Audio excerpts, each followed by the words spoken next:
नमस्कार। टुडे हिमाचल में आपका बहुत बहुत स्वागत है। मैं हूं आपके साथ भावना रेनॉल्ड और चलिए देखते हैं शाम की बड़ी खबरों को फटाफट। चलती गाड़ी से बाहर लटक कर रील बनाना पड़ा महंगा, पुलिस ने ऐसे सिखाया सबक।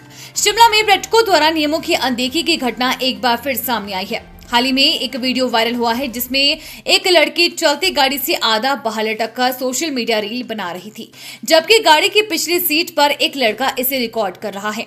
ये वीडियो तब रिकॉर्ड किया गया जब हरियाणा के कुछ युवक युवतियां गाड़ी में शिमला से छराबड़ा की ओर जा रहे थे और ट्रक को ओवरटेक करने की कोशिश कर रहे थे। इस दौरान युवती के साथ कोई अनहोनी भी हो सकती थी। इस वीडियो के सामने आने के बाद पुलिस ने तुरंत कार्रवाई की। शिमला पुलिस ने गाड़ी के मालिक का मोटर वाहन अधिनियम की धारा 184 के तहत 2500 रुपए का चालान किया है। इसके अलावा गाड़ी चला रहे ड्राइवर का लाइसेंस भी सस्पेंड कर दिया गया है। फर्जी आयुष्मान कार्ड मामले में ईडी का एक्शन, दिल्ली से हिमाचल तक छापेमारी, कांग्रेस एमएलए के घर पर भी तलाशी। प्रवर्तन निदेशालय यानी कि ईडी ने फर्जी आयुष्मान भारत प्रधानमंत्री जन आरोग्य योजना आईडी कार्ड बनाने के मामले में बड़ी कार्रवाई की है। ईडी ने 19 ठिकाने पर छापेमारी की है। योजना के उल्लंघन के मामले में ईडी ने दिल्ली, चंडीगढ़, पंजाब, हिमाचल प्रदेश के कांगड़ा, ऊना, शिमला, मंडी, कुल्लू में 19 ठिकानों पर तलाशी ले रही है।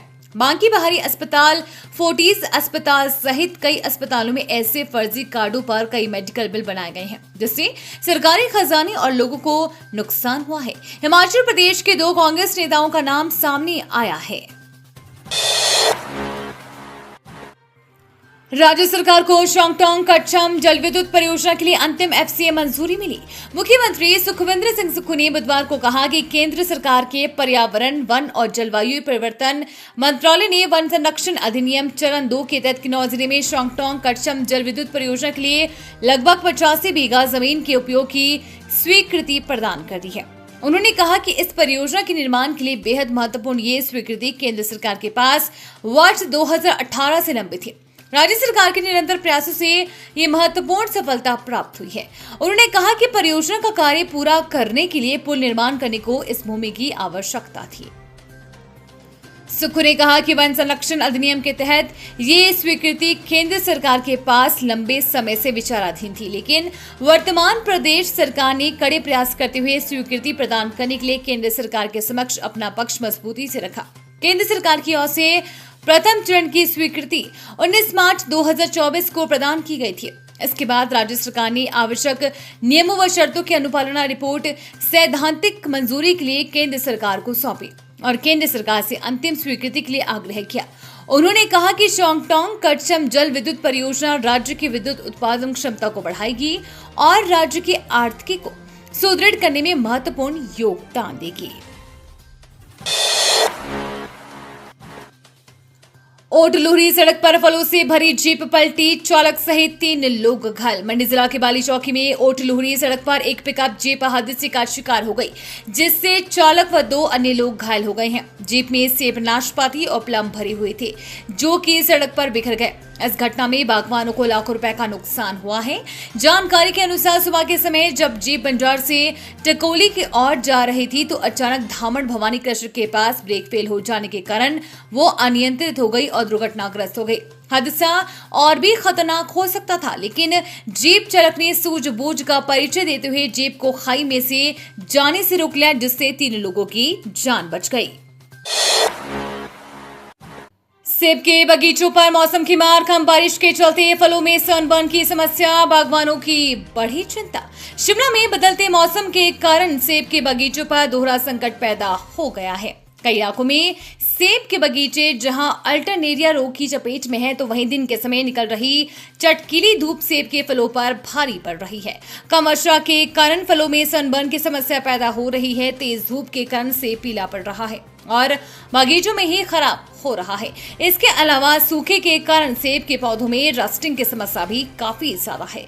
Young and United growers association के महासचिव प्रशांत सेठा का कहना है कि ऊपरी शिमला के कई क्षेत्रों में पिछले काफी समय से वर्षा नहीं हुई है, इस कारण समस्या ज्यादा आ रही है।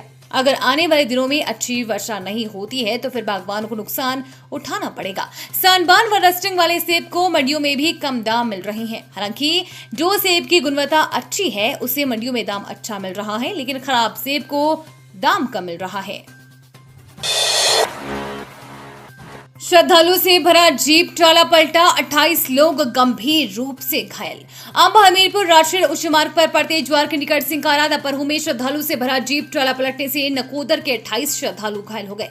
घायलों को सिविल अस्पताल अंब लाया गया, जहां डॉक्टर ने प्राथमिक उपचार के बाद गंभीर रूप से घायल हुए 13 श्रद्धालु को क्षेत्रीय अस्पताल ऊना रेफर कर दिया है। सूचना मिलने पर पुलिस ने कार्रवाई शुरू कर दी है। जानकारी के अनुसार मंगलवार दोपहर ऊना कांगड़ा सीमा से सटे सिंकरा दपरहू में माता श्री ज्वाला जी से माता श्री नैना देवी जा रही एक जीप ट्राला अनियंत्रित होकर सड़क किनारे पलटकर दुर्घटनाग्रस्त हो गया। बताया जा रहा है कि जीप ट्राला में लगभग 35 श्रद्धालु नकोदर से प्रदेश के देवस्थलों के भ्रमण पर निकले हुए थे। गंभीर रूप से घायल हुए दिव्यांश ठाकुर पुत्र वरिंद्र निवासी सरही नकोदर, संतवंत कौर, सतवेंद्र सुखविंदर पुत्र जोध सिंह निवासी सरही नकोदर, छवि पुत्री सावी पुत्र शोभा लखविंद्र पुत्र परमजीत महिंद्रो, पत्नी हजाराराम पलविंद्र कौर, पत्नी रमेश कुमार, हरजीत सिंह पुत्र दर्शन लाल, कर्ण रंधावा पुत्र रमेश कुमार, लखवीर पुत्र मोहन सिंह, सानिया पुत्री रमेश कुमार, सभी निवासी जल मुगलानी नकोदर, मंगलजीत सिंह पुत्र देवराज निवासी होशियारपुर को क्षेत्रीय अस्पताल ऊना रेफर किया गया है।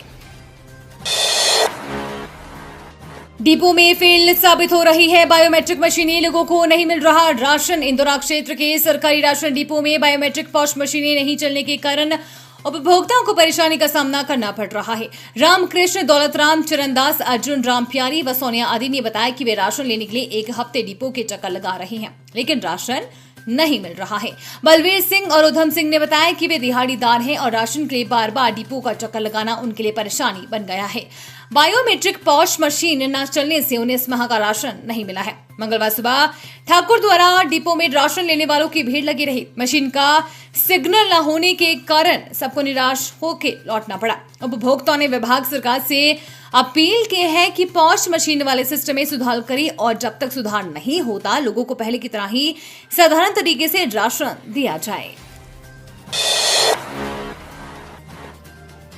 मनाली के अंजनी नाले में बाढ़, पुल के ऊपर से पलचान गांव पहुंचा पानी, 8 घंटे बंद रहा लेह मार्ग। अंजनी नाले में रविवार रात फिर से बाढ़ आ गई। नाले ने फिर दिशा बदली और पानी सड़क से होकर बहने लगा। हालांकि रात के समय वाहनों की आवाजाही न होने से कोई जानी नुकसान नहीं हुआ है, लेकिन मनाली लेह मार्ग बंद हो गया। मार्ग बंद होने से लाहौल स्पीति व लेह जा रहे वाहनों को लंबी लाइन लगे। पलचान पुल के पास नाला सड़क का कुछ हिस्सा बहा कर ले गया।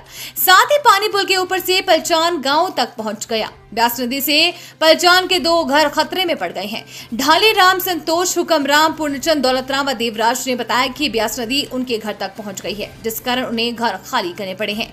उन्होंने बताया कि समय रहते सरकार कोई समाधान नहीं करती है तो उन्हें भारी नुकसान हो सकता है। इन ग्रामीणों ने सरकार से मदद की गुहार लगाई है।